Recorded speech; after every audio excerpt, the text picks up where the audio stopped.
buenas tardes, queridos suscriptores del canal de Fundación Nuevamente. Estamos en otro capítulo del programa Despierta Chile. Estoy muy bien acompañado hoy día por Vanessa Kaiser. Vanessa Kaiser es PhD en Ciencias Políticas y en Filosofía. Está a mi derecha, hoy día reemplazando a Sergio Méndez, que tuvo algunos problemas de salud y no pudo venir. Y como siempre, Juan José Santa Cruz, a mi izquierda. Está a mi izquierda. Para iniciar otro capítulo de Despierta Chile, y me gustaría partir por decir, aquí me gustaría que despertara Chile esta semana o en estos días, antes de hacer el repaso de lo que ha pasado y qué es lo que creemos que va a ocurrir. A mí me encantaría que despertara Chile a la ingenuidad, a que nos vamos a comprar paz social si nos sacamos de encima la Constitución que fue creada en la época del general Pinochet, la Constitución de 1980. Me gustaría que analizáramos eso durante el programa, si realmente vamos a comprar paz social. Hay mucha gente que quisiera votar que sí para sacarse encima el estigma de la Constitución de Pinochet. También me gustaría decir, despierta Chile a la nueva ola de populismo imperante y que es transversal, no es solo de los partidos de izquierda, es transversal en muchos partidos de derecha. Y también me gustaría conversar de despierta Chile al gobierno, porque ¿cuándo le va a quedar claro al gobierno, desde mi punto de vista, que entregando todo no va a obtener ningún gesto a la izquierda? Lo vio ayer, el presidente Piñera lo vio ayer cuando acusaron constitucionalmente injustamente al ministro Chadwick.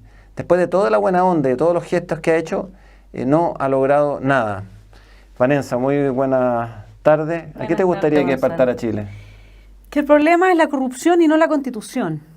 Creo que lo que Chile tiene que hacer definitivamente es hacer un seguimiento de en qué se van los impuestos, por qué nuestras políticas públicas fallan, porque parte importante del problema de la distribución, de la desigualdad, está instalada desde el Estado. Vimos ahora cómo rechazaron la propuesta del ministro Briones, ¿no es cierto? Los mismos que hacen gárgaras con que lo importante es igualarse. Sin embargo, cuando él propone aumentar los sueldos en el Estado de quienes están con un sueldo inferior, versus los demás lo rechazaron. Tenemos ahí, ¿no es cierto?, al Colegio de Profesores entre las entidades que lo rechazaron. Y yo creo que lo que tú estás hablando en suma, si es que se va a acabar o no se va a acabar la violencia con una nueva Constitución, esa es una ilusión. La violencia se acaba cuando existe el Estado de Derecho.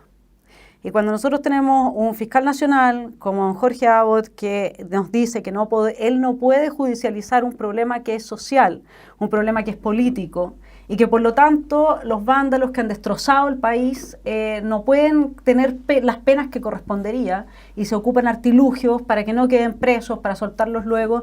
Entonces, ¿qué es lo que cuál es la señal que se está dando con todo esto? Se está dando la señal de que rompe pero no paga, no como antes que era rompe paga.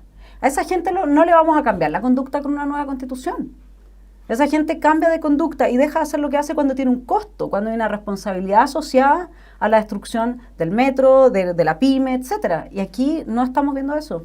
Interesante, rompe paga en Despierta Chile, ese Juan José Santa Cruz. Aquí tenemos que despertar, según tú. A ver, yo creo que hay algo de que está como muy instalado, que es de que Chile despertó referente a reformas sociales. Yo creo que para todo el mundo es bastante entendible, bastante razonable darnos cuenta de que yo creo que este país en materia de políticas sociales tenía desafíos pendientes y que había que hacerse cargo. Yo creo que quizás hemos conversado poco de cuáles eran esos desafíos, es decir, el tema no era que las AFP eran malas, el tema era de que el sistema previsional no se iba a hacer cargo de las bajas pensiones. Y esto yo creo que era algo que el Estado como tal debió haberse hecho cargo hace mucho rato. En el tema de la salud pasa algo más o menos parecido, considerando que el 80% de la gente está en FONASA y todo lo que se ha discutido durante el último tiempo es cómo reformular la ISAPRE. Claro. Porque de alguna manera la élite, el mundo político, etcétera, está en ISAPRE. Y sucesivamente creo que ha habido, yo diría, llamémoslo desafíos de políticas públicas, en que creo que este gobierno, lo dije la otra vez, apuntaba en la dirección correcta, no en la profundidad de la reforma. Apuntaba en el tema de medicamentos, en la reforma de pensiones, en subir el pilar solidario, qué sé yo. La verdad es que creo que debió haberse jugado más, haber sido más profundo en esa reforma. Yo creo que hubiese sido un gran logro de un gobierno como del presidente Piñera, que hubiese hecho eso. Despertó tarde el gobierno. Yo creo que despertó, pero despertaron todos tarde, ¿sí? No es de que este gobierno despertó tarde, despertaron todos tarde. Y ahí uno tiene que decir, ¿sabe qué? ¿Qué grado de responsabilidad tenemos todos los chilenos en esto? Y me pasa una cosa, primero me pasa una cosa con las culpas.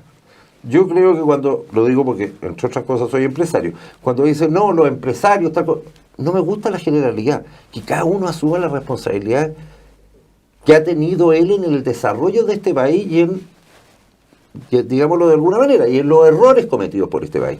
Pero no es de que solo, no tengo idea, los médicos fueron culpables, o los abogados, o el mundo del trabajo, o los empresarios. Estas como culpas colectivas y estas demostraciones de que quiero cambiar, yo creo que a mí me parece muy bien, pero son individuales. Oye, el nombre de este capítulo, fracasó el golpe de Estado. Sí. Hoy día, afortunadamente, en la Cámara de Diputados, la solicitud de acusación constitucional contra el presidente Piñera fracasó. O sea, se aprobó la cuestión previa por 79 votos a 73. Entonces me gustaría que partiéramos, Vanessa, te invito a analizar si efectivamente tú crees que fracasó o no fracasó el golpe de Estado, si sigue en curso, pero haciéndote una acotación antes. Fíjate que la votación 79-73 es bien estrecha.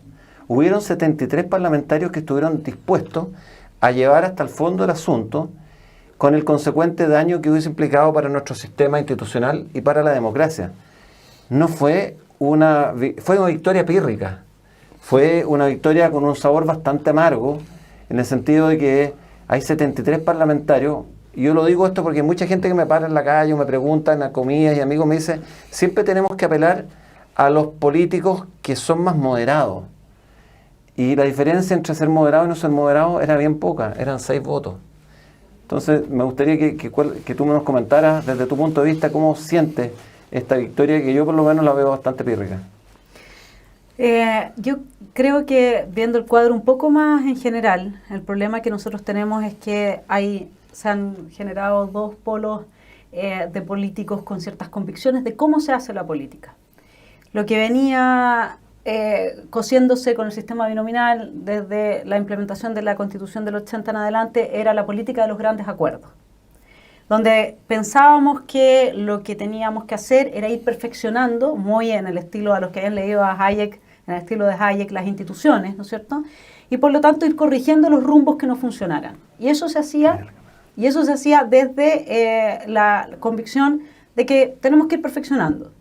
Sin embargo, ahora desde un sector ha emergido una voz y varias voces con ellos que están convencidos de que los grandes acuerdos no sirven para cambiar las cosas, sino que lo que tenemos que hacer es a partir de pequeños grupos de gente que promueve un cambio institucional radical. Sacar a Piñera en realidad no hubiese sido el golpe de Estado real. El golpe de Estado real, desde la perspectiva de la ciencia política, implica cambiar las formas en las que se distribuye el poder. Cuando uno tiene un golpe de Estado, por ejemplo, el quiebre institucional de 73, uno ¿qué es lo que ve? Cambia la forma en que se distribuye el poder, ¿no es cierto? Entonces ya no tenemos un Congreso, ya no tenemos políticos, tenemos otras formas del ejercicio del poder. Y eso es lo que está en juego con la discusión de la nueva Constitución. Es si vamos a tener, a partir de esa nueva Constitución, en la manifestación y la cristalización de un golpe de Estado real, en que en definitiva vamos a cambiar las estructuras sobre las cuales se distribuye el poder en este país y cómo se le da forma a la ley y a la voluntad supuestamente general, o si vamos a tomar lo que teníamos de alguna forma y cambiar aquellos aspectos, por ejemplo, regulatorios o de división de los 3 poderes del Estado. Está claramente nuestro Poder Judicial hace agua, o sea, tenemos que hacernos cargo de eso. Es un Poder Judicial que no funciona bien y donde nosotros no tenemos Estado de Derecho necesitamos otro tipo de violencia.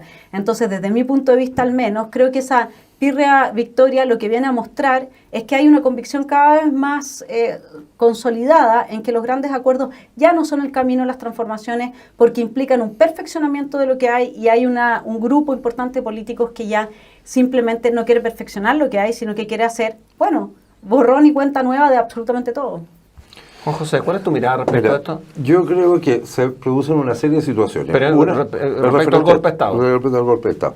Primero hago una observación porque tiene que ver con el golpe de Estado final, que yo lo he reiterado muchísimas veces, incluso en el programa de la radio. A mí cuando me dicen que estas manifestaciones son pacíficas y dividen completamente el tema de la violencia con las manifestaciones pacíficas, yo les digo, no, estamos comprando un cuento.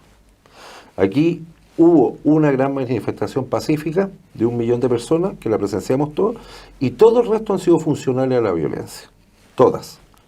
Entonces, cuando uno dice, mire, ¿sabe qué más? Aquí hay un porcentaje. Yo voy a poner un ejemplo de encuesta. Curiosamente, en una de las encuestas CADEM hay un 30% de la gente que dice que ellos no estaban de acuerdo con que hubiera el acuerdo que se firmó entre todos los partidos políticos.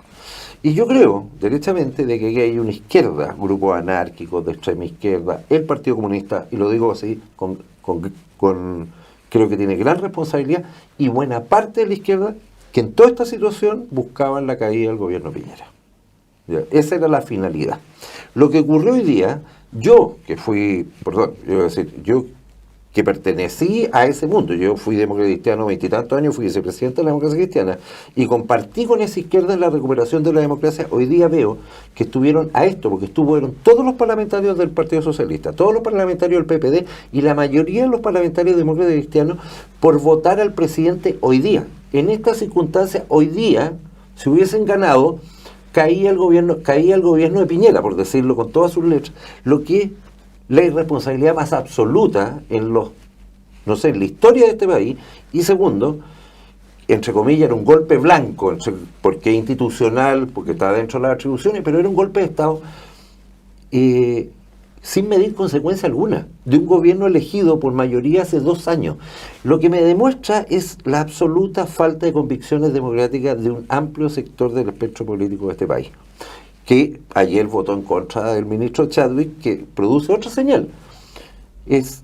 Yo pensaría, por favor, yo creo cualquiera, antes de ser ministro del Interior, yo creo que tú lo pensáis después de lo de ayer 10 veces. Es decir, hay que encontrar gente que esté disponible para ser ministro del Interior, que después de que te acusan, te pueden caer querellas civiles y penales encima. Fue de una responsabilidad absoluta. Cuando uno mira eso dice, ¿saben qué? Este mundo político o esta clase política que está desprestigiada, que no tiene el 15% de adhesión en el país, lo único que hace es dar más argumentos para estar más desprestigiada. Yo creo que el riesgo que corrimos hoy día, como que no lo dimensionamos. Y aquí hubo amplios sectores políticos que fueron funcionales a dar un golpe de Estado. Fueron 73 votos que estuvieron dispuestos a dar un golpe de Estado hoy día. Fíjate que no es menor, y a mí lo que no es menor es la violencia con que se han expresado 2 senadores en particular, el presidente del Senado, Jaime Quintana, y el senador Insulza. Jaime Quintana dice que Chile necesita no una retroexcavadora, sino que necesita 3. Una para cambiar la Constitución, una para generar un nuevo sistema tributario, y otra bien grande para terminar con las AFP. Y el senador Insulza argumentó su voto diciendo lo siguiente. Dice, el grito es en contra del modelo económico, ¿no es cierto?, que ha regido y con el cual hemos progresado los últimos 30 años, y también en contra, miren la violencia, esta frase, de todos quienes han promovido ese modelo. Entonces, para mi juicio, lo que ocurrió estos días es que la violencia que uno no vio en la calle se trasladó al Congreso. Yo creo que aquí, cuando hay mucha gente que te dice, mira, pero si tengamos fe, hay todavía muchos políticos moderados, yo lo que quiero decirte es que despierten que van quedando muy re poco. Incluso el senador Arboe, que tiene fama muy moderado, se dio el lujo y se dio el gustito de de sancionar injustamente al senador Andrés Chadwick, o al ex ministro, al ex senador Andrés Chadwick. Y por lo tanto, yo veo con bastante escepticismo cómo vamos a transitar hacia un país mejor después de esto que ha ocurrido. Vanessa. Sí, yo creo que necesitamos, hace tiempo que se hablaba de la democratización de los partidos políticos, cosa que no sucedió, obviamente. Tenemos más o menos algunos ciertos cambios, pero que emergieron esencialmente del Frente Amplio, gente nueva, digamos. Pero la gente que ha estado siempre, como por ejemplo Piñera, o la señora Bachelet, o el señor Insulza, bueno, parece que Chile necesita también una nueva clase política. Parece que Chile necesita una clase política que entienda la política como la entienden aquellos países que tenemos de ejemplo permanentemente por su estado benefactor.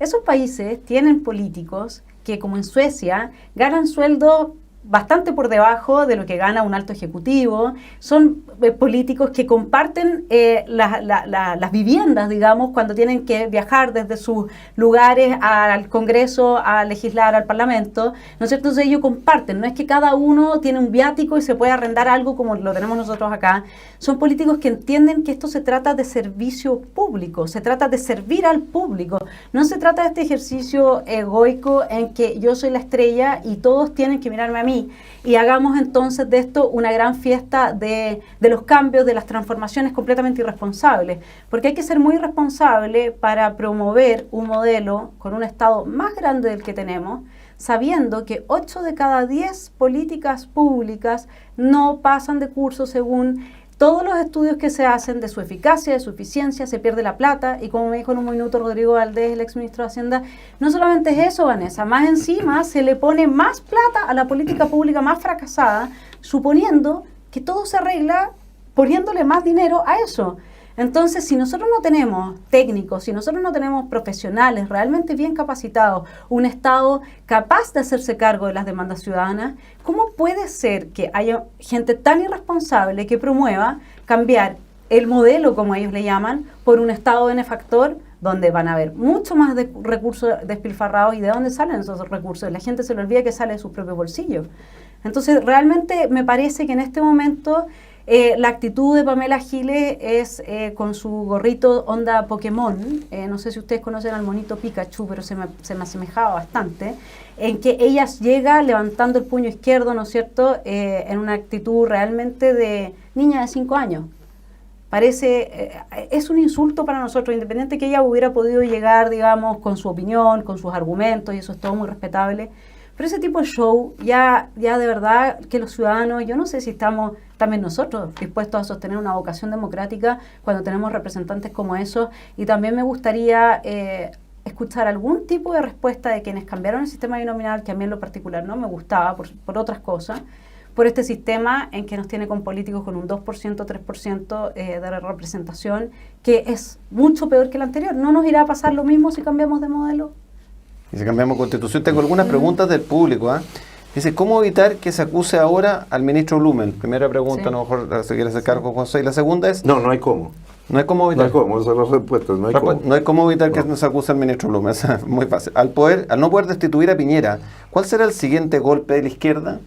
La segunda pregunta. Y si al PC le gustan tanto los plebiscitos, ¿aceptarían un plebiscito para prohibir el comunismo en Chile? Buena pregunta. No lo aceptaría. Estoy siendo súper breve en la respuesta, pero súper concreto. En el caso no lo aceptaría. Mira, están así, Juan José, que si ustedes leyeran el acta que hizo la mesa técnica para llevar adelante el plebiscito que vamos a tener en abril, se darán cuenta que en ninguna parte de esa acta se puso esa comisión, esa mesa técnica, en la situación de que ganara el no, de que ganara el rechazo. Y tanto es así, ¿cómo será la plenadora con que nos están pasando por encima? Es que los minutos en televisión se van a dividir en 4 cuartos. 3 cuartos van a ser para la opción de que gane el apruebo. Y solo 1 cuarto para la opción de que gane el rechazo. Me explico. Un 25% del tiempo va a ser publicidad en favor de la gente que quiere rechazar la nueva Constitución. Un 25% va a ser a favor de la gente, la usa la gente que quiere que se apruebe la nueva Constitución. Un 25% va a ser para explicar la opción de la Asamblea Constituyente. Y otro 25% para la opción de la Convención Constituyente, que es mixta, 50-50. Es decir, se pone en 3 escenarios, se pone la situación de que el no va a ganar. Y en definitiva a mí me parece que ya eso demuestra que hay un espíritu de pasar una aplanadora que es gigantesco, porque 3 cuartos del tiempo va a ser para promover una sola opción.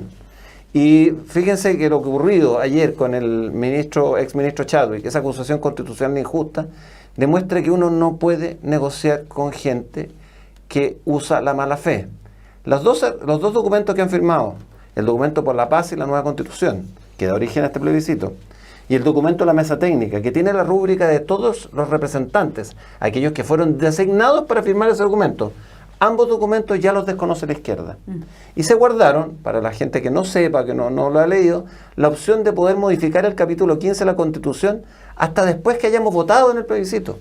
O sea, nosotros vamos a votar algo el día 26 de abril que no sabemos qué es lo que es, porque se guardaron hasta junio la posibilidad de modificar lo que hemos votado. Esto es como ir a comprar una empresa, por ejemplo, o ir a comprar una casa, y que el contrato de compraventa tenga 2 o 3 cláusulas vacías, y que te digan firma nomás, ponga el dedo, deje el valerista, y vamos a inscribir el conservador de bienes raíces, y las próximas 2 cláusulas o las que faltan las vamos a llenar después de que usted haya firmado. ¿Qué le parece? ¿Usted no cree que ese proceso es viciado? Mira, perdón. Te quería hacer un alcance antes referente a las declaraciones que más me llaman la atención de Insulza, y lo mismo con Arboe. Cuando uno dice, mira, que hay políticos moderados que de repente actúan distintos, yo tengo quizás un juicio un poquito distinto. Yo creo que aquí hay políticos que han actuado moderadamente en determinadas circunstancias y en los momentos más difíciles han dejado de actuar moderadamente. Y eso algo me dice de la actitud. Y me quedo con el senador Insulza, a quien yo catalogaba de la misma manera, y hace una crítica sobre el modelo de sociedad. Cuando él participó durante 20 años, no hubo cargo que no tuviera. Ay, perdón, yo le quiero decir, el senador Insulza no tiene una laguna previsional durante 20 años, por decirlo categóricamente. Y se para y dice que el modelo es para no creerlo. Es para no creerlo, como diciendo, él fue uno de los gestores del modelo de desarrollo de este país, del cual no tan solo reniega, sino que no se hace responsable como tal. Entonces uno dice, mira, moderado no, es como diciendo olímpico. Sí, olímpico, sí, uno tiene que tener algún mínimo sentido de hacerse cargo de la propia historia de cada cual. Y me quedo con lo final tuyo cuando dices tú, mira, yo en el tema de la política, de que si es buena la categoría, la clase política, no es buena, yo creo que la política es negociación permanente.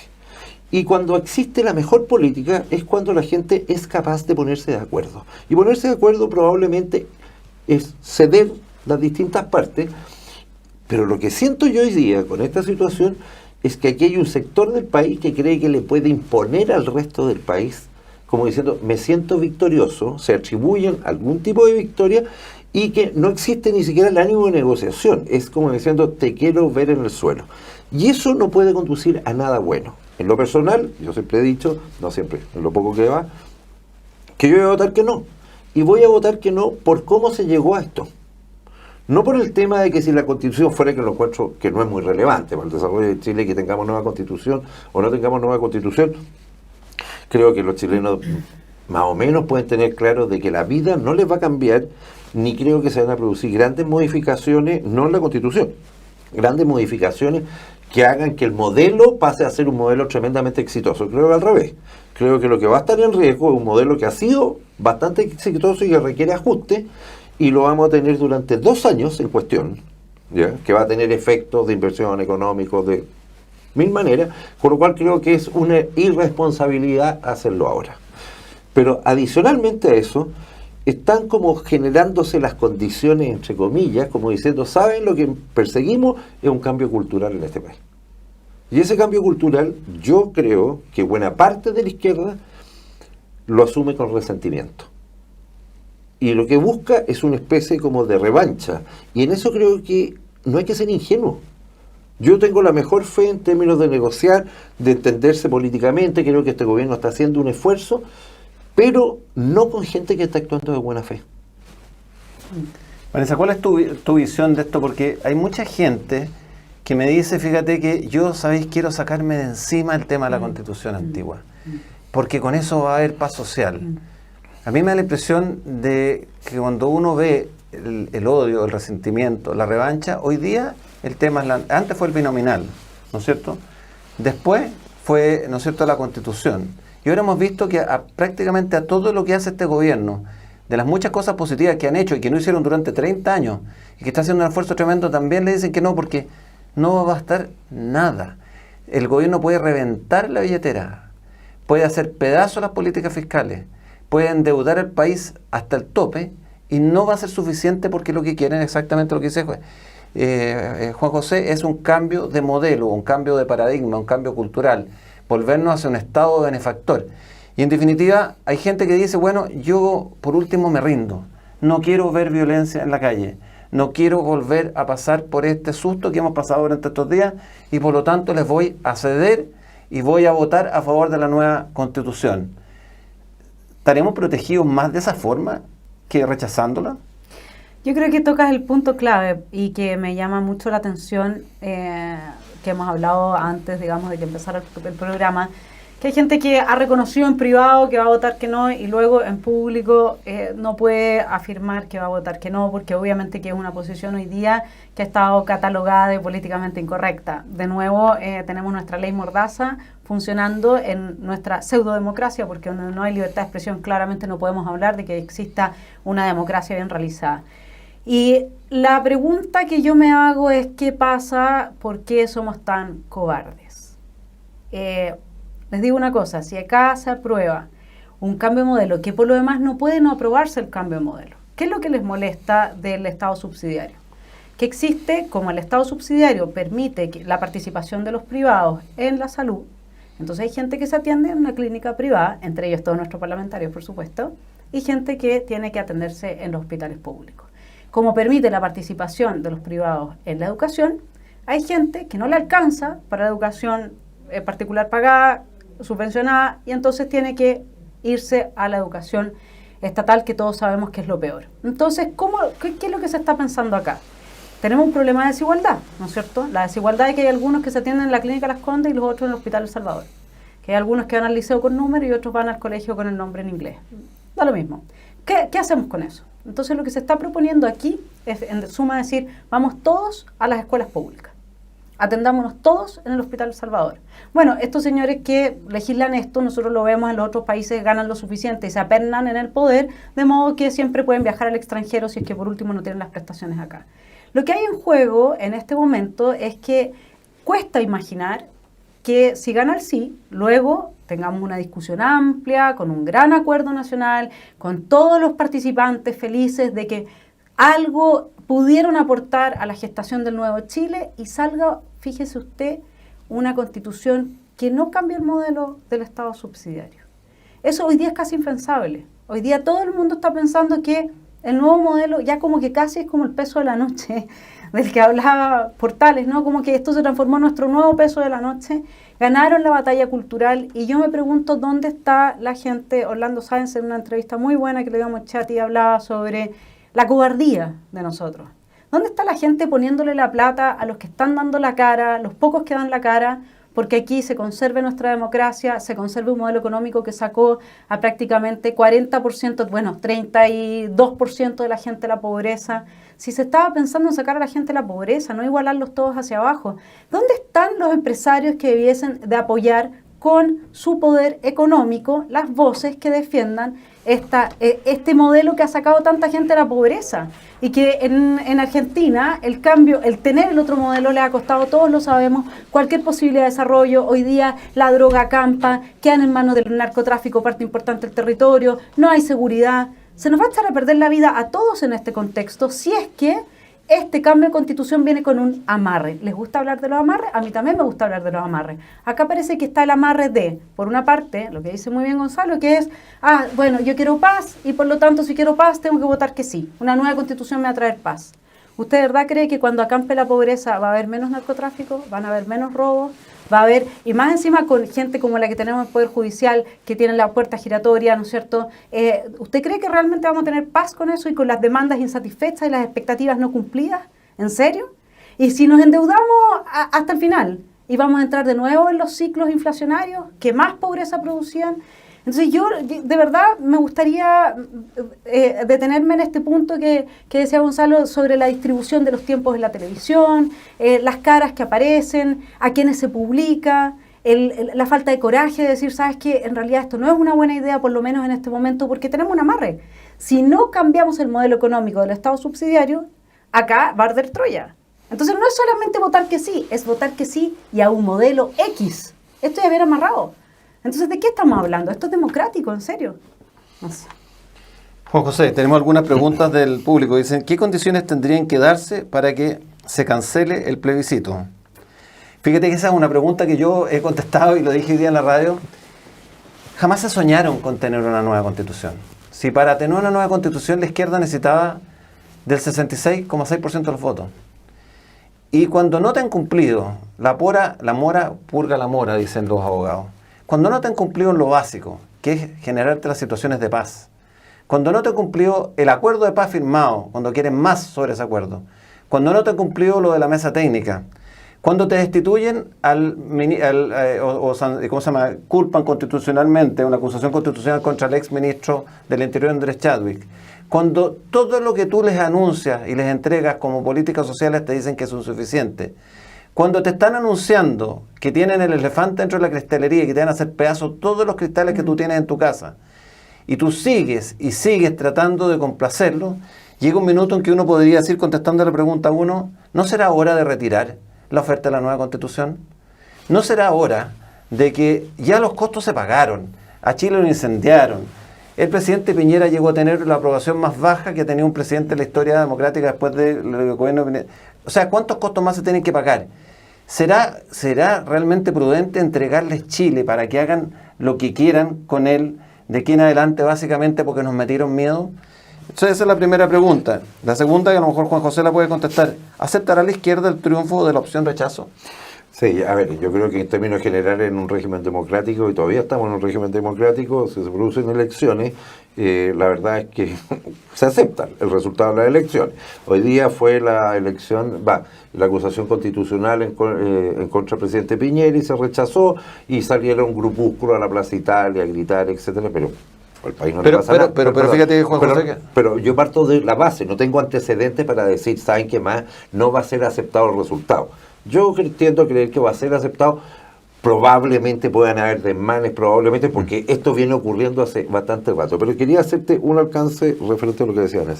Yo creo que uno de los grandes desafíos que tiene este país y uno de los problemas de por qué se produjo esto es el Estado. Es decir, yo no eximo al sector privado, del que me siento parte, de responsabilidades en que debimos haber asumido lo que dije antes, desafíos y de errores cometidos y con prácticas de grandes empresas, con prácticas abusivas. Y eso lo teníamos todos presente y debimos haberlo abordado de mejor forma. Pero aparte de eso, el Estado aquí, fuera de la cantidad del gasto de empleados públicos, que lo hemos conversado y que lo tenemos todos más o menos claro, como diciendo, yo no sé cuál es la cantidad de empleados públicos que hay en Chile, personalmente no sé cuántos son. Sí me parece que está sobredimensionado. Me hago cargo de lo que dices tú en términos de lo que 18.000 millones de dólares en sueldos en empleados públicos. Uno tiende a creer diciendo, ¿sabes que yo me iría a la mitad? No sé, por la mitad es lo que tiene Argentina. A la mitad. Y mira cómo afanan. Y segundo, creo que el porcentaje del gasto fiscal que nosotros tenemos en sueldo de empleados públicos es altísimo comparativamente con países de la OCDE. Eso lo vi como dato, no me acuerdo exactamente. Pero hay algo cultural para mí y que ya uno lo ha archicomprobado. La izquierda, entre otras cosas, quiere siempre un Estado más grande porque vive del Estado. Es decir, sus fuentes de trabajo están en el Estado, sus operadores están en el Estado. Es una cosa súper cultural y muy marcada en Latinoamérica. Es decir, este continente fallido en general ha sido por eso. Cuando uno mira la experiencia argentina, perdóname, tiene una vicepresidenta que ha sido acusada no tan solo de corrupción donde tiraban las maletas con plata, y al pueblo argentino le da lo mismo, donde en principio tiene acusaciones penales por participación en ocultar crímenes y les da lo mismo. Yo no sé si alguien tuvo la suerte de ver la participación de Cristina Kirchner frente al tribunal el otro día que fue citada. Yo te digo, es kafkiana. La película es como diciendo, mira, es kafkiano. Pero yo voy a decir una cosa peor del Estado chileno. A nosotros nos vienen ocurriendo ciertas cosas que no tienen que ver solo este gobierno, sino con lo anterior. Primero, tenemos un problema de narcotráfico serio, no asumido. Y no combatido frontalmente. Luego, una delincuencia que ha ido creciendo, no asumida. Y luego, casos como el Instituto Nacional, que tampoco lo fuimos asumiendo. Y fuimos dejando que pasaran estas cosas, que los encapuchados, no tan solo el Instituto Nacional, fuéramos permisivos. Y fue tarde. Hoy día fue tarde. Cuando miro esos antecedentes, digo, y todo esto, la quema del metro, etcétera, y que hay un sector del país que dice, no, si esto fue por alza del pasaje. Perdónenme, no fue tan solo por alza del pasaje del metro. ¿También la vamos a dejar pasar? Fíjate que las situaciones en que quedó el ministro del Interior el pasado y el que quedó el presente es súper débil para poder justo combatir lo que tú decías. Y fíjate que la gente no se da cuenta, o a lo mejor todavía no lo percibe, pero ya hemos perdido gran parte de nuestras libertades, o sea, no gran parte, hemos perdido parte de nuestras libertades. ¿Usted siente que hoy día se puede desplazar normalmente como lo hacía antes? ¿Usted tiene asegurado el que sus niños salgan y usted el nivel de preocupación sea mínimo en la noche? ¿Usted cree que puede transitar por Santiago como lo hacía libremente sin que los hagan bailar y saltar? Pero lo que más me preocupa es cuando hablamos al principio del despierta el populismo. Fíjate que hoy día ya ni siquiera vamos a tener el derecho probablemente a tener una democracia representativa, porque hay partidos de la coalición de Chile Vamos que estarían a favor de beneficiar a algunos chilenos en desmedro de otros. O sea, hay partidos que están hoy día por entregar cuotas a los pueblos originarios dentro del Parlamento, porque los pueblos originarios han tenido problemas, ¿no es cierto?, no resueltos con nuestra legislación. Pero eso les da derecho a que nosotros perdamos la democracia representativa, donde el voto tuyo, Vanessa, y el voto mío y el voto de Juan José vale lo mismo. Hoy día el pueblo evangélico, en una carta, hace 2 días atrás, el pueblo evangélico dijo que ellos se sentían también discriminados durante muchos años en Chile, y con justa razón, no fueron parte del Estado, ¿no es cierto? Representan el 21% de los votos en Chile, de la población. Y ellos están pidiendo también, al igual que los pueblos originarios, escaños reservados en el Parlamento. Si esto lo llevamos al extremo de que cada grupo de interés pide escaños reservados, ¿qué escaños va a quedar para gente como nosotros que no estamos gritando, que usted está escuchándonos en su casa calmada, que está saliendo a trabajar, que quiere producir, que quiere educar a sus hijos? Entonces, cuando ya hemos perdido hasta la noción de que ya estamos perdiendo la democracia representativa antes de votar en el plebiscito, fíjense, esto es muy divertido, es muy curioso. Estamos dispuestos a entregar nuestra democracia representativa. Algunos partidos de Chile Vamos están dispuestos a entregar la democracia representativa incluso antes de que votemos en el próximo plebiscito. Vanessa. Sí, a mí lo que me llama mucho la atención es la forma en que creen se va a resolver un conflicto que saben perfectamente que no se resuelve así. O sea, lo conversamos en uno de los programas, Gonzalo, en que la facción de los más violentistas, por ejemplo, más radicales en la 9ª región, ¿no es cierto?, no representan a todos los demás. Es una pequeña facción mínima que tiene objetivos políticos bien claros, que ya se ha probado y archicomprobado que tienen relaciones, ¿no es cierto?, con Cuba, con las FARC, con lo que quedara la FARC, etcétera. Entonces son gente que tiene otros objetivos, que tienen otro financiamiento. Ahí a mí me gustaría preguntar, desde la ignorancia completa, creo que esos financiamientos no se pueden seguir. Creo que como que las ONG reciben plata y no sabemos de dónde viene. Yo creo que habría que empezar a pensar en legislar, transparentar eso también, porque todos estos grupos violentistas, toda esta gente les pagan. Toda esta gente recibe un sueldo al mes por hacer lo que hace.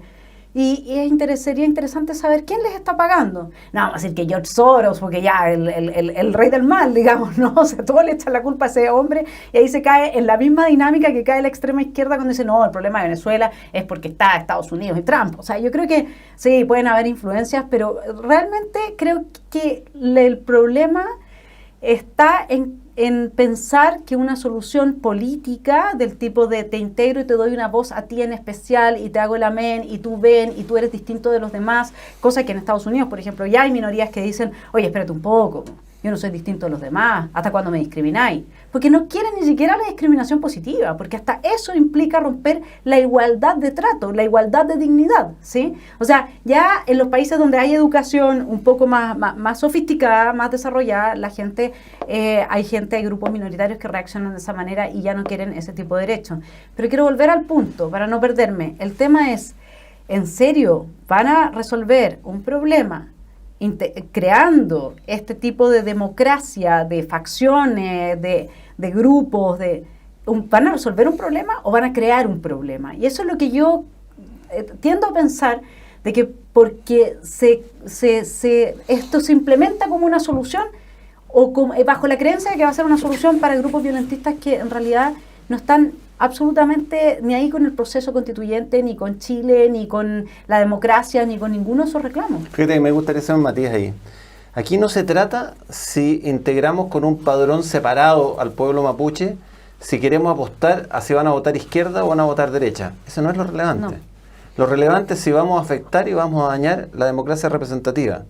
Yo quiero preguntar a los dos partidos de Chile Vamos, que están tan proclives a entregar escaños reservados, basado en una experiencia internacional, que es la de Sudáfrica, en dos, y es la de Nueva Zelanda, basado en ello, pero no han mirado la experiencia alemana, porque no les conviene mirar la experiencia alemana.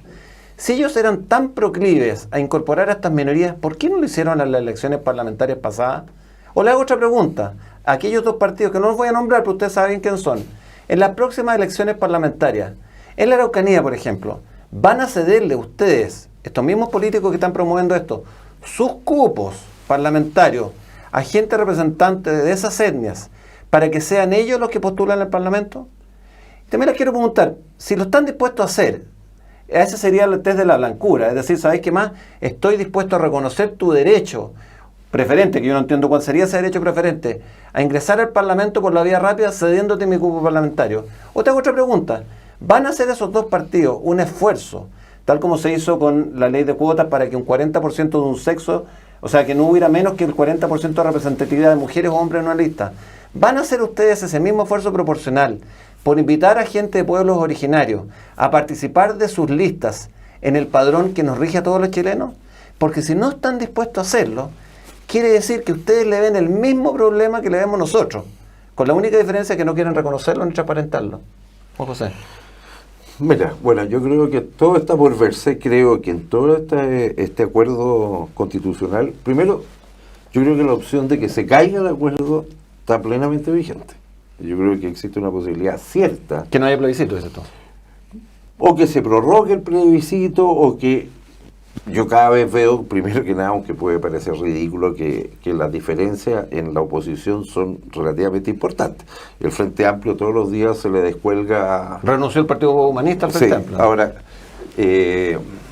alguien dijo va a quedar convertido en el Frente Angosto, pero la verdad es que todos los días se le va una cosa chiquitita, ¿no? Pero no tengo claridad, ni nadie puede decir que la tiene, referente primero a la unidad de la oposición. Yo creo que la unidad de la oposición la logra el antipiñerismo, es decir, solamente combatir al gobierno, y que después, centrado en el área chica, ellos tienen demasiadas divisiones, con lo cual creo que el riesgo de que el acuerdo político se caiga igual, se caiga perfectamente. Ahora, fuera de eso, yo creo de que aquí hay un tema de responsabilidad que me llama la atención igual en determinados sectores de la izquierda. Yo creo de que efectivamente hoy día, yo entiendo que hay mucha gente que es crítica al gobierno y trato personalmente de serlo. Yo no soy de Chile Vamos, yo voté por Piñera y estaba porque creo que era la mejor alternativa para el país, y lamentablemente pasó lo que pasó, pero soy responsable en términos democráticos de que yo creo que este gobierno debe terminar y debe asumir la crisis que está haciendo, y creo que Piñera, con todas las críticas que tiene sectores de derecha y para qué digo sectores de izquierda, la está asumiendo en un momento infinitamente difícil y que yo creo que pocas personas hubiesen resistido. Ahora, sin entrar en el detalle específico de tales o cuales, yo creo que estamos en un riesgo real y concreto. Primero, de mantener la democracia. Creo que los días han sido mejores, pero el riesgo de mantenerla sigue en riesgo. Y segundo, las posibilidades de que este país pase a pertenecer plenamente a ser un país latinoamericano son altísimas. Son realmente altísimas, y creo que logramos construir un país que salía de la marca Latinoamérica como el continente fallido de pésimas políticas públicas, de populismo, de cambio de régimen, no respeto a la democracia, y hoy día estamos en riesgo. Y uno de los motivos que va a acentuar ese riesgo es la Constitución. Y eso, insisto, creo que es un riesgo innecesario. Para ya estar en un estado, este país, de alto riesgo, sumarle un riesgo adicional. Y estoy contigo en que si creemos que eso va a aplacar algún nivel de demanda social, no lo va a hacer. Va a aplacar un nivel de demanda ideológica, no social, que no es lo mismo. Y habrá que respetar el resultado que se dé. Pero al final me quedo con una cosa. Hoy día yo le diría a la gente, primero, algo que decías tú. Aquí hay mucha gente, es muy fácil de cierta élite, y sobre todo la élite política, mirar esta situación y que está... Pero yo les quiero decir una cosa, esos senadores, diputados, esta élite, la que convivimos aquí, no tiene su supermercado quemado. Claro. El metro le funciona, el auto lo tiene, el transporte público le funciona, el almacén está y los locales están. Son otras las personas que no tienen dónde comprar, probablemente en 10 kilómetros a la redonda, donde la estación de metro opera a veces. etcétera, etcétera, etcétera. Con lo cual yo creo que el nivel de responsabilidad que tenemos de hacer las cosas bien, sobre todo por los que están sufriendo esto, no por lo que no estamos sufriendo esto. Yo creo que todos podemos tener temores de que, mira, creo que los niveles de violencia, de agresividad, es decir, aquí se destrozó la convivencia interna. Esto lo digo como testigo. Yo he visto y he presenciado varios incidentes en la calle con niveles de, no tan solo de violencia, sino que de un resentimiento, de una especie como de cobrar de cuenta en que uno dice, se perdió el respeto por una persona que es mujer, por una persona que tiene tales características. Ninguno. Creo que buena parte, que también las presencié, de manifestaciones que se dieron de ciclistas, que dicen buena onda, fueron provocativas, fueron para tratar de provocar a gente. Ese clima que se ha instalado no se ha acabado. Hay una pregunta aquí de otro televidente que dice, después de las olas de violencia en países europeos, Estados Unidos y Brasil, la derecha triunfó inapelablemente. ¿Pasará lo mismo en Chile? No lo sabemos. No lo sabemos. Yo me gustaría hacerme cargo de esta pregunta porque fíjense que la constituyente es tan importante, va a definir las reglas del juego de Chile en los próximos, quién sabe, 30, 40 años. Es más importante que una elección parlamentaria, más importante que una elección presidencial. ¿La constituyente? Sí. Pero va a estar todo mezclado. Va a estar siempre. Perdón, hagamos un alcance para explicarle a la gente. Fuera del resultado de una constitución que no sabemos cómo va a quedar, vamos a tener 2 años electorales completos, con un país bastante polarizado. El primer año entero vamos a tener elección de alcalde, de concejales y de gobernadores que van a tratar de mezclar su candidatura con la posición frente a la Asamblea Constituyente. Eso va a ocurrir de todas maneras, con lo cual tiene un año politizado y electoral el próximo año. Y el siguiente toca la parlamentaria y la presidencial y la constitución, probablemente. Entonces, son 2 años. 2 años que enfrentamos de alta politización y de polarización. Y creer de que las candidaturas no van a ligarse al tema constitucional es de una ingenuidad absoluta. Es increíble el tema de la constituyente, por eso es tan importante que los que nos atrevamos a decir que vamos a votar que no, y nos estamos dispuestos a pararnos y dar la cara aun cuando nos vaya mal, yo creo que nos va a ir bien. Yo aspiro que nosotros vamos a andar cercanos al 50%. Creo que va a ir creciendo, pero hoy día hay mucha gente de sectores políticos, incluso afines a la manera en que pensamos nosotros, que no están dispuestos a pararse de la opción en que hoy día creen que puede ser la opción perdedora. Yo no me compro que tengamos que votar que sí para tener paz social. Yo creo que no vamos a tener paz social, va a seguir siendo parte del comunismo, la estrategia del comunismo, la lucha, el odio, el resentimiento, ¿no es cierto? Va a seguir siendo, ahora no va a ser por la Constitución, va a ser por tu casa, va a ser por el nivel de educación, va a ser por las clínicas, va a ser por el sector privado. Siempre va a haber algo por los cuales intenten ponernos de rodillas. Lo que pasó es que aquí quedó dañada la democracia. Quedó dañada porque salimos a votar, votamos a un presidente que salió con amplia mayoría y lo que se perdió en las urnas se ganó en la calle. Y por lo tanto hay mucha gente que dice, ¿sabes qué más? Aparentemente la democracia no va a funcionar más, porque me da hasta susto votar que no, porque si voto que no y llegáramos a ganar, nos van a incendiar Chile. Si hay alguien que está pensando de esa manera por el temor a que no vayan a respetar el resultado y por lo tanto le vamos a poner gusto, yo creo que ese es el peor regalo que le podemos hacer a las futuras generaciones. Nosotros tenemos que votar tranquilamente por la opción que creemos que es mejor para nuestro país, para nuestros hijos, y después veremos si efectivamente somos capaces de sostener que en el Estado de Derecho y en democracia lo que se logró en las urnas. Yo quiero decir que en mayo de este año la encuesta CEP mostraba que solamente un 3% de los chilenos consideraba importante cambiar la Constitución. Claro. Quiero además invitarlos a que se informen de cuál es la postura de un cierto sector político que ha promovido este cambio de Constitución con mucha intensidad. Hoy día lo vi, es una charla que da el profesor Atria en la Universidad de Magallanes de septiembre del año pasado, justamente hablando de los engaños, las trampas de la Constitución.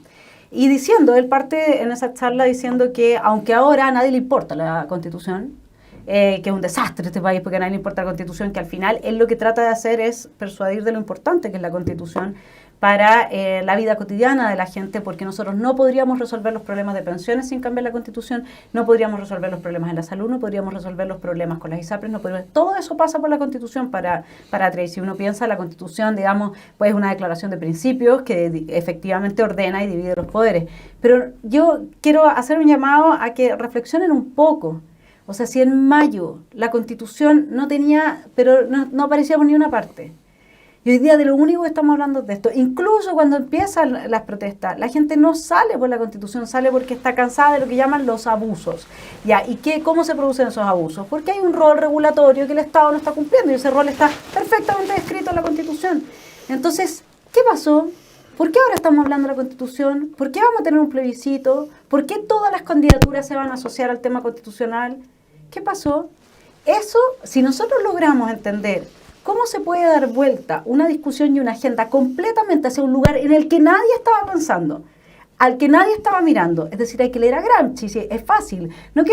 A mí me encanta Gramsci, lo encuentro fascinante, pero uno tiene entonces a favor un Ministerio de la Cultura que destina muchos millones de dólares solamente a promover un tipo de pensamiento. Uno tiene un colegio de profesores que a todos los profesores que no piensan según las directrices del partido se les tilda de facho y se les excluye. Uno entra en las universidades donde ya vienen todos los jóvenes con esta formación. Entonces es obvio que hay una derrota cultural muy importante y fue muy fácil instalar el tema de la Constitución a pesar de que a nadie le importaba la Constitución en mayo, ¿no es cierto? Una vez que ya prendimos los ánimos, una vez que pudimos decir, porque eso que dices tú, Gonzalo, de que tenemos ya instalado, digamos, esta violencia. ¿Por qué se instala esta violencia? Se instala porque a mí ya me convencieron en mi escuela, en mi colegio, en donde sea, que el capitalismo es un sistema que me oprime, que es violento, por lo tanto yo estoy justificada a ser violento. Lo que decía la Mon Laferte, ¿cómo se llama esta? Sí. Ella decía, bueno, si a mí me han robado toda la vida los supermercados, ¿no es cierto?, entonces yo tengo más o menos que el derecho de ir y quemarlo. O sea, yo soy una víctima de un sistema encarnado por ciertos sujetos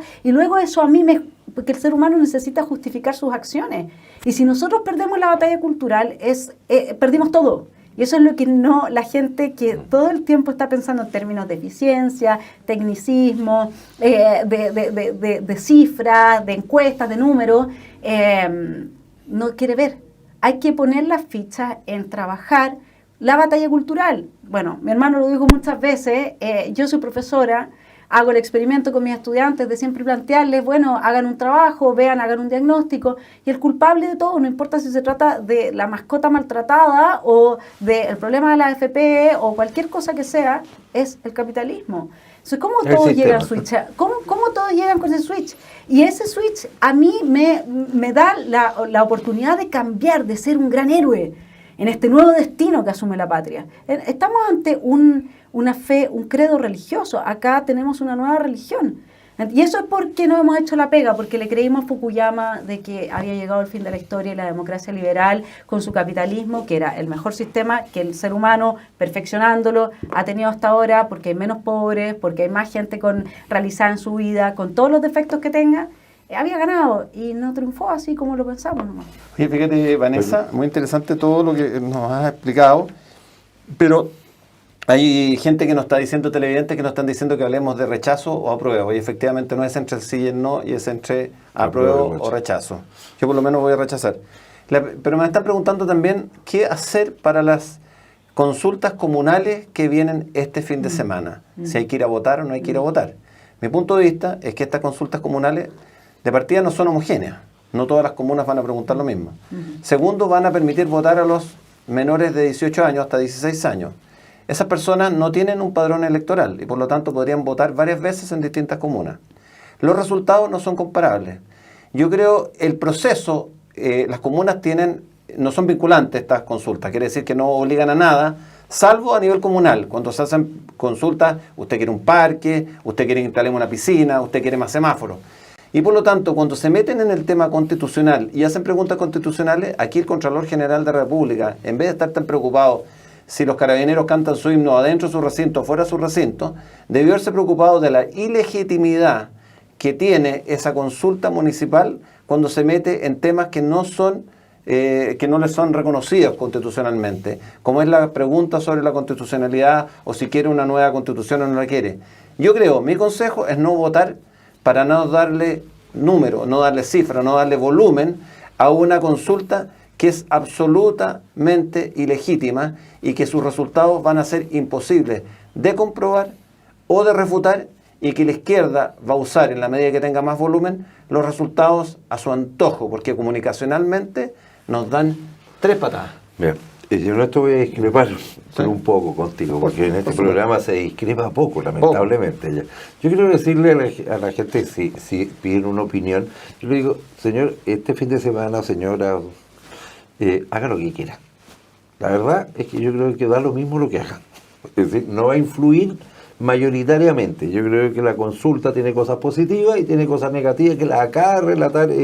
Nada va a mover mucho la aguja ni nada va a cambiar tanto. Si a usted le es cómodo votar este fin de semana, hágalo.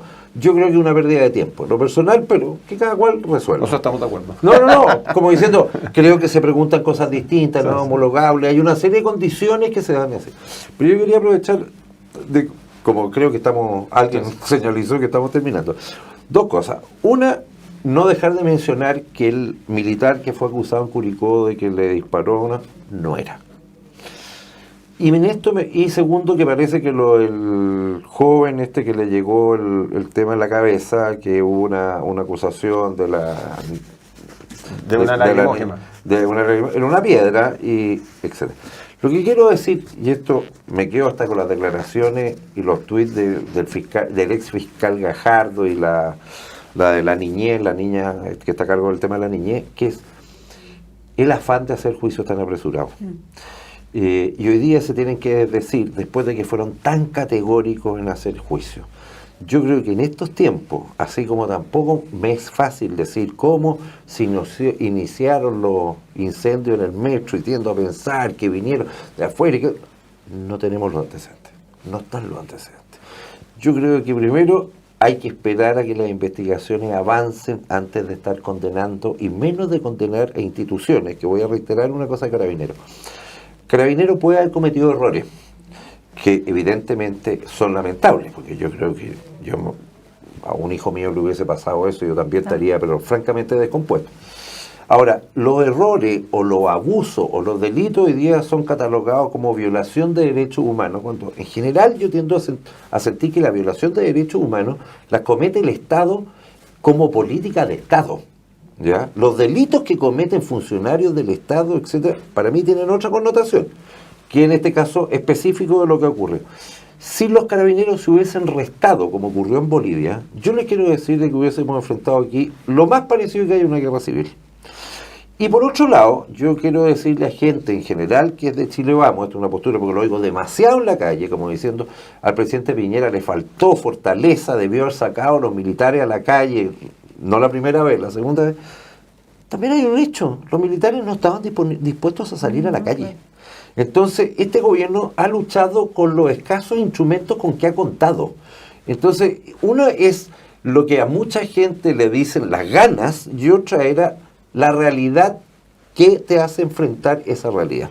Y me quedo con un último comentario que hiciste tú hace un rato cuando dijiste referente a que yo creo que hay un tema que es bien relevante en términos de la élite, y no estoy hablando de la élite económica, la élite cultural, etcétera, que es cómo una élite se ha restado en este país del interés por lo público. Y que tal vez uno de los errores del sistema, para mí los errores era el nivel de individualismo, de solo preocuparme de mí mientras yo esté bien, esa élite le era satisfactorio. Y primero, yo creo que a un montón de gente que ha estado en lo público, directa, indirectamente, uno era, no es de que los financiaran, da lo mismo, era como que hubiera algún grado de reconocimiento y de cooperación con la labor de quienes sí tenían interés en lo público por tratar de influir, por tratar de hacer una sociedad mejor, con errores o sin errores, y no tener una élite distante como creo que ha sido uno de los pecados que ha tenido este país. Bueno, estamos llegando al final del programa. A mí me gustaría, Vanessa, que tú nos contaras, tú tienes un canal también de YouTube, donde tú das tus opiniones, yo me he entretenido mucho mirándolo, me gustaría que también aprovechar la oportunidad de decirle a la gente que quiera conectarse con tu canal, que quiera conocerte más, ¿cuál sería? Sí, gracias Gonzalo. Es un canal que se trata para reflexionar, justamente llegar un poco más de fondo de lo que está pasando en la psiquis de las personas, de los actores políticos, y se llama Esfera Pública, y la única intención que tiene es aportar una perspectiva para que cada quien reflexione y un poco en lo que estábamos hablando ahora, ¿no es cierto?, vuelva a su interés por lo público, por lo que nos sucede, y vuelva a participar, y ya no se quede en su casa preocupado de, como decimos en Chile, matar su piojo, sino que se ponga a pensar y se entusiasme de nuevo con la vida de lo público. Mientras más estemos ahí, mientras más seamos los que colaboramos, entonces más representativo es todo y mejor cohesión social tenemos y se nos resuelven varios problemas. Así que si es que le interesan estos temas o cree que podría llegar a interesarse, vaya a Esfera Pública en YouTube, y ahí estoy una vez a la semana, 2 veces a la semana, próximos especiales sobre el feminismo. Así es que... Gonzalo está a punto de sacar un canal personal, pero no se lo recomiendo. No, yo voy a estar retirado de las pistas por un tiempo. Y les quiero agradecer a todos los suscriptores del canal de YouTube de la Fundación nuevamente por haber participado activamente, habernos mandado preguntas. Ojalá el programa les haya gustado. Y los dejo invitados ya para el próximo jueves a la misma hora con Despierta Chile. Que tengan unas muy buenas tardes. Muchas gracias, Juan José. Muchas gracias, Vanessa.